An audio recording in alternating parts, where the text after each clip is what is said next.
Bem, boa tarde a todos. Uau, quando eu contar isto aos meus filhos, não vão acreditar. Espero que alguém tenha filmado.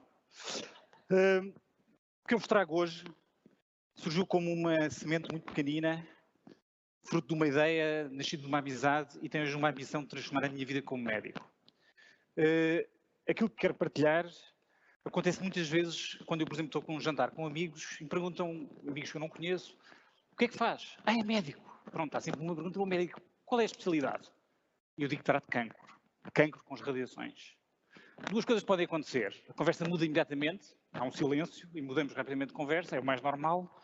Ou então falamos de uma doença, de um familiar, na primeira pessoa, de um amigo, alguém que até queremos uma outra opinião e a oportunidade apareceu. Porque realmente estamos a falar de uma doença emocional, com uma carga emocional muitíssimo grande. É esta visão que eu vos trago hoje, como é que a inteligência artificial aplicada à medicina pode mudar a maneira como eu trato os meus doentes, a maneira como eu exerço medicina. Isto é o sonho. Todos nós vamos viver 120 anos, todos nós não vamos morrer, mas a viver a partir de certa idade tem que ser, não é com só longevidade, é vitalidade. Todos nós queremos isto. E é a medicina que nos tem que dar essa resposta. É a medicina que nos tem que permitir viver, não é mais, mas é melhor. E muitas vezes trata de transformar doenças oncológicas, doenças com uma conotação letal, numa doença crónica com a qual possamos viver mais e melhor.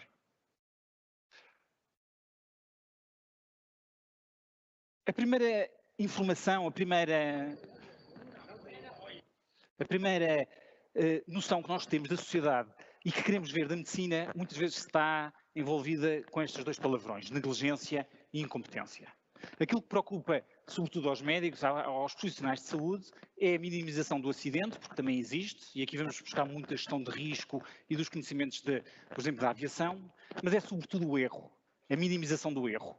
O erro, por exemplo, para vos dar uma ideia, custou nos Estados Unidos no ano passado, 95 mil mortes evitáveis. Não é só médicos, é todos os profissionais de saúde envolvidos. Deixem-me-vos mostrar um filme para perceber porque é que o erro em medicina é talvez mais importante que qualquer outra área do conhecimento humano. Estamos com o som muito baixo. Um grupo de cirurgiões. Yo creo que hay que operar. Bueno, ¿qué dice tu hombre? ¿Operar? Bueno, si el otro día... Cirurgia. Vamos operar.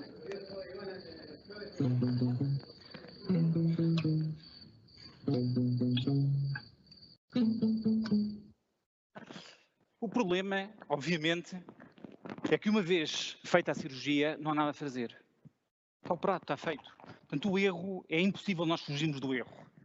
Em medicina, obviamente, e em cirurgia, temos formas onde a própria robótica e a inteligência artificial podem capacitar melhor os cirurgiões. O que eu vos falo hoje é de quando não é possível operar, quando temos que ter outro tipo de soluções, porque as pessoas não têm fasciculares, não é possível operar uma e duas e três vezes, mas para tentar curar esta doença, nós precisamos de outras formas terapêuticas. E a que vos trago hoje em dia é a radioterapia, é tratar cancro com radiações.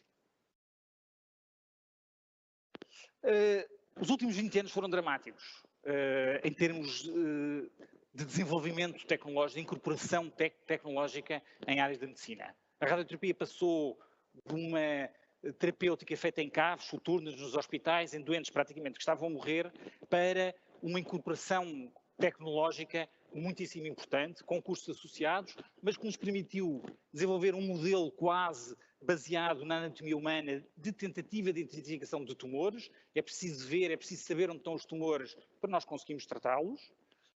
Passámos desde os anos 80 para um modelo muito mais, e quando houve a primeira incorporação da imagem médica com as TACs, com as tomografias axiais computadorizadas, em que passámos a ver a anatomia dentro do doente, passámos a identificar o inimigo dentro do doente.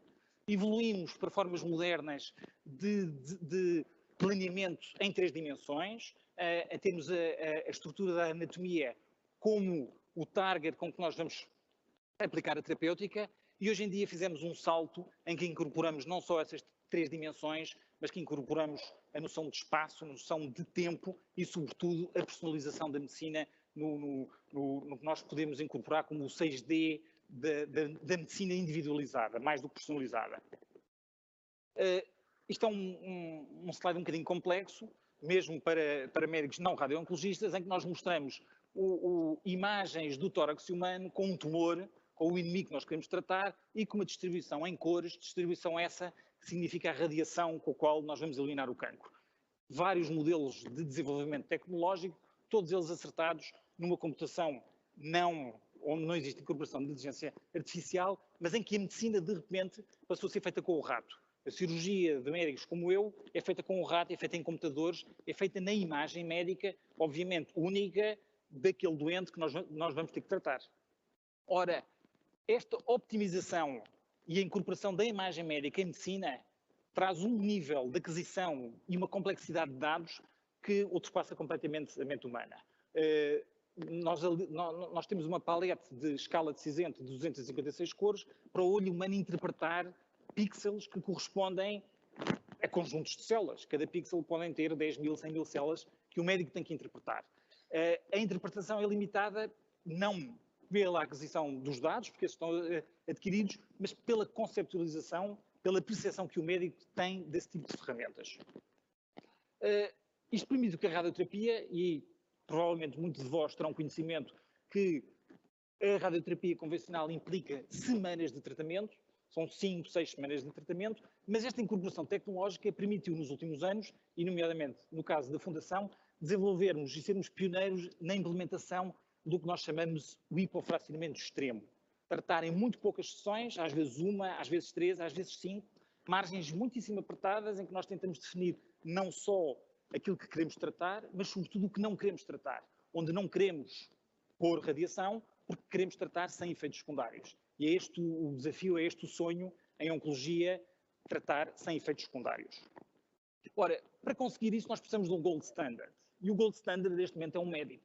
É um médico que é treinado e vou-vos dar o exemplo de como é criar e o investimento que a sociedade tem que fazer para formar, para educar um médico para fazer este tipo de atividade. Ora, eu primeiro fiz um curso de medicina, 6 anos na altura, agora é um bocadinho menos. A seguir tive 2 anos de internato, um internato geral, não especificamente para tratar os doentes que eu trato hoje em dia. Aí sim, tive 4 anos de especialidade a aprender com outros médicos como é que eles faziam medicina. E só aqui verdadeiramente é que eu comecei a perceber como é que eu ia tratar os doentes que eu trato hoje em dia. Portanto, já 8 anos depois de iniciar a minha formação, tive acesso a um programa de investigação com fundos europeus em que permitiu eu desenvolver e ter outra visão da medicina, tanto na Alemanha como na Holanda, e finalmente tenho 10 anos de experiência clínica a entrar em doentes com cancro, eu que nunca tive cancro, a ter que falar e a ter que pôr em cima da mesa soluções que permitam às pessoas sonhar, se dão com uma cura, com uma visão crónica da oncologia. Diz-me a Microsoft que estão 3 mil pessoas inscritas para este evento, 1.500 vão ter cancro. 750 de vocês vão morrer de cancro. E os outros 750 que vão ser salvos com a ajuda da medicina, provavelmente 75 vão ter 2 cancros e vão ter que viver com isso. Ora, aquilo que a sociedade investe neste momento são 24 anos para formar um médico. Em Portugal, por exemplo, existem 110 médicos que fazem aquilo que eu faço. Uns seguramente melhores, alguns espero com a mesma qualidade com que eu faço, mas reparem o nível de formação que nós temos que dar a 0,001% da população portuguesa para assegurar um tratamento numa das áreas que trata cancro. E isto tem um custo social, tem um custo de sociedade, tem um custo económico e tem um custo pessoal da valorização destes profissionais de saúde. E eu estou a falar de um médico. Na minha área precisamos de físicos, precisamos de enfermeiros, precisamos de outro tipo de técnicos que assegurem este lado mais digital de fazer medicina. Ora, qual é o inimigo que nós temos propriamente quando tratamos cancro? É que tudo isto mexe. Isto é um exemplo, por exemplo, para vocês perceberem a ordem de grandeza. Isto é um tumor, isto é um nódulo solitário do pulmão, uma doença potencialmente curável. Toda a gente que fuma tem um risco 33% mais elevado de ter uma coisa destas se fumar mais de 20 anos. Se algum de vocês quiser fumar agora um cigarro, aproveite esta oportunidade. Mas reparem que o nódulo mexe. Algumas das vezes o nódulo não se vê, outras vezes, e reparem que o coração mexe, isto é o coração a mexer entre os 2 pulmões, mas reparem também que, por exemplo, aqui no abdômen deste doente, o intestino delgado mexe, aqui os músculos vocês veem que mexem um bocadinho porque o diafragma mexe e a respiração, isto é a bexiga, vai enchendo, vai esvaziando, mexe durante um tratamento, e nós queremos tratar a próstata. Mas temos um reto que está sempre aos saltos. Temos o diafragma urogenital. Os homens têm que ter sempre muito cuidado com esta estrutura, porque significa impotência se for maltratada. Tudo isto mexe. E o desafio hoje em dia de incorporar tecnologia em medicina é conseguir tratar em tempo real imagens que mexem. E imagens em que nós queremos eliminar o tumor, mas queremos que as pessoas tenham qualidade de vida para serem aquilo que é aquela senhora que eu vos mostrei no primeiro slide. Ora, esta imagem é muito curiosa. E isto agora voltamos ao princípio, a falar de erro em medicina. Erro em medicina, aqui foi pedido a 10 radio-oncologistas, 24 anos de formação em cada um, que delimitassem a cores, os meus filhos adoram estes desenhos porque acham que também são capazes de fazer este tipo de medicina, que delimitassem cada um deles o que é o cancro, o que é o tumor para tratar e o que é que eu não quero tratar. E como veem, este médico diz que tem que tratar esta zona e este médico diz que não temos que tratar aquela zona. E é daqui que vem o erro. Isto é uma interpretação subjetiva que o médico tem que fazer para dizer ao sistema, para dizer a um computador aquilo que devemos tratar. Vejam aqui outro exemplo de tumores do pulmão. Estes médicos aqui acham que tem que se tratar esta zona para o doente ficar curado. Estes acham que não é preciso tratar esta zona. Mas se dermos mais imagem, melhor imagem, se eu incorporar metabolismo, por exemplo, isto é uma imagem de PET, a maior parte dos médicos, mesmo aqueles que achavam que isto era doença, agora já concordam. Portanto, eu minimizei o erro humano. Eu dei melhor imagens, melhores ferramentas para o médico, especialistas a fazerem isto que eu estou a fazer, conseguirem fazer melhor. Mas ainda mais assustador é esta imagem. Isto, se calhar, não estão a reconhecer, é a parótida. Nós temos duas, uma de cada lado. Eu tenho que dizer ao computador que eu quero salvar, porque o doente precisa de saliva para depois do tratamento continuar com a sua vida.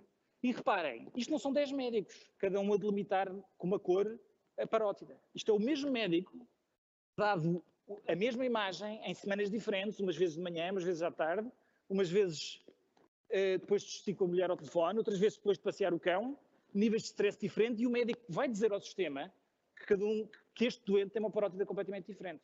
Erro humano minimizável. E aqui, a única coisa que o médico tem à sua disposição é a tal palete de 256 cores para interpretar o que é a anatomia humana.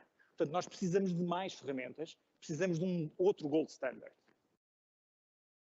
A primeira resposta que nós tentámos dar, há 10 anos atrás, foi a criação de ferramentas de autossegmentação. O computador é que tem que delimitar. Como é que isto é feito? Nós pegamos em imensas imagens de imensos doentes, nós somos praticamente diversos, mas somos finitos na variedade anatómica que nós temos dentro de nós. Se o computador tiver um atlas de todos os órgãos de todas as pessoas, quando aparece um novo doente, é capaz de se adaptar e ensinar o sistema, ensinar o médico a tratar melhor, a pôr aquela parótida no sítio certo. O problema é que isto não funciona, e não funciona porque o computador tem uma aproximação apenas de comparação. Tem mais capacidade, obviamente, que o olho humano, mas não chega. O que vos trago agora é um projeto que começou em outubro do ano passado e que permite dotar, capacitar, a palavra de ordem neste fim de semana, destes 2 dias, capacitar o médico a fazer melhor aquilo que é treinado para fazer. E aqui voltamos um bocadinho ao exemplo que eu vos dei há bocado. O médico tem um tumor, neste caso no cérebro, e ordinariamente eu demoraria 2 horas a fazer a minha cirurgia com o rato. Estas 2 horas implicam um custo muitíssimo de investimento em termos de know-how, em termos daqueles 24 anos para trás. Reparem o que é que o computador, com uma única intervenção humana, que é dizer ao computador isto é a área de interesse que eu quero que este algoritmo de inteligência artificial trabalhe, com um único delimitação, feita por um médico treinado, em segundos, e em menos de 30 segundos vai-me dar uma projeção em 3D de todas as componentes, de todas a margem, definindo a margem do que é tumor e o que é cérebro, definindo onde é que eu tenho ou não tenho e pago os efeitos secundários. Outro exemplo,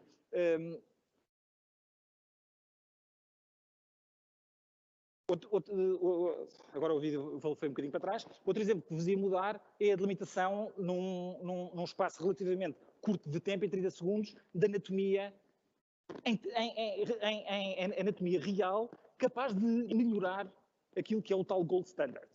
E o gold standard é a incorporação, isto é um outro projeto de investigação que nós temos, com a colaboração de uma plataforma de genomics dentro da Fundação Champalimau, que significa que esta incorporação de inteligência artificial não é substituir o médico. é incorporar uma capacidade de um médico fazer mais e do médico fazer melhor. Aquilo que nós queremos é transformar o gold standard, um médico em que a sociedade investiu para tratar bem, num diamond standard. E este diamond standard significa que a inteligência artificial, o perito da inteligência artificial, vai nos dotar da capacidade deste médico, um dia, quando se reformar, ao fim dos seus 20 anos de carreira, não ir, eu espero reformar-me, ir viver para a Costa Vicentina, mas o meu conhecimento acabou ali. Eu tenho que treinar outro médico do zero. E o desafio da inteligência artificial é exatamente que cada novo doente tenha o acumular de todos os médicos que já trataram doentes com as mesmas características. Aquilo que é o sonho de fazer em medicina, da incorporação da inteligência artificial, é dotar o radiooncologista, é dotar o nosso herói, transformando-o no super-herói com a ajuda da inteligência artificial. Se eu um dia for o Zé, espero que o Zé, quando crescer, vá ser um super Zé e quer seja em engenharia, não sei onde é que ele foi, ou vá ser médico, consiga ser melhor com a incorporação da inteligência artificial. Obrigado pela vossa atenção.